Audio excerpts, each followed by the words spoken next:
బులెటిన్లో breaking news చూస్తున్నాం. Formula ఈ కార్ రేస్ కేసులో కేటీఆర్కు హైకోర్టులో చుక్కెదురైంది.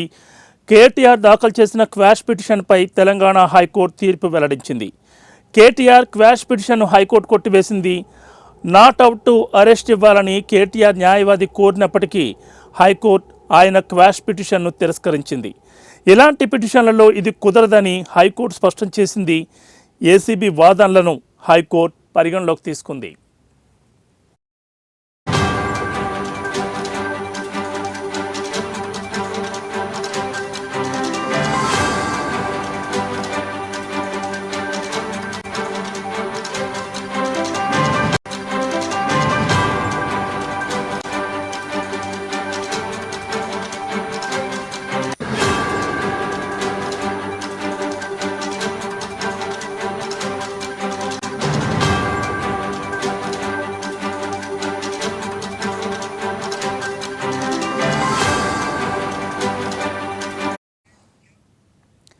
ఫార్ములా ఈ కార్ రేస్ కేసులో కేటీఆర్కు హైకోర్టులో చుక్కెదురైంది. కేటీఆర్ దాఖలు చేసిన క్వాష్ పిటిషన్పై తెలంగాణ హైకోర్టు తీర్పు వెల్లడించింది. కేటీఆర్ క్వాష్ పిటిషన్ను హైకోర్టు కొట్టేసింది. నాట్ అవుట్ టు అరెస్ట్ ఇవ్వాలని కేటీఆర్ న్యాయవాది కోరినప్పటికీ హైకోర్టు ఆయన క్వాష్ పిటిషన్ను కొట్టేసింది. ఇలాంటి పిటిషన్లలో ఇది కుదరదని హైకోర్టు స్పష్టం చేసింది. ఏసీబీ వాదనలను హైకోర్టు పరిగణలోకి తీసుకుంది.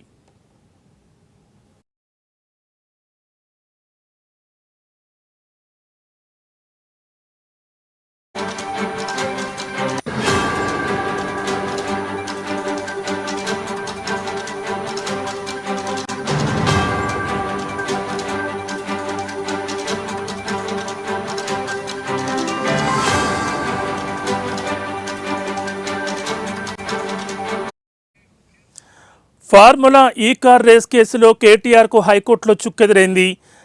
కేటీఆర్ దాఖలు చేసిన క్వాష్ పిటిషన్పై తెలంగాణ హైకోర్టు తీర్పును వెల్లడించింది. కేటీఆర్ క్వాష్ పిటిషన్ను హైకోర్టు కొట్టేసింది. నాట్ అవుట్ టు అరెస్ట్ ఇవ్వాలని కేటీఆర్ న్యాయవాది కోరినప్పటికీ హైకోర్టు ఆయన క్వాష్ పిటిషన్ను కొట్టేసింది. ఇలాంటి పిటిషన్లలో ఇది కుదరదని హైకోర్టు తేల్చెప్పింది. ఏసీబీ వాదనలను హైకోర్టు పరిగణలోకి తీసుకుంది.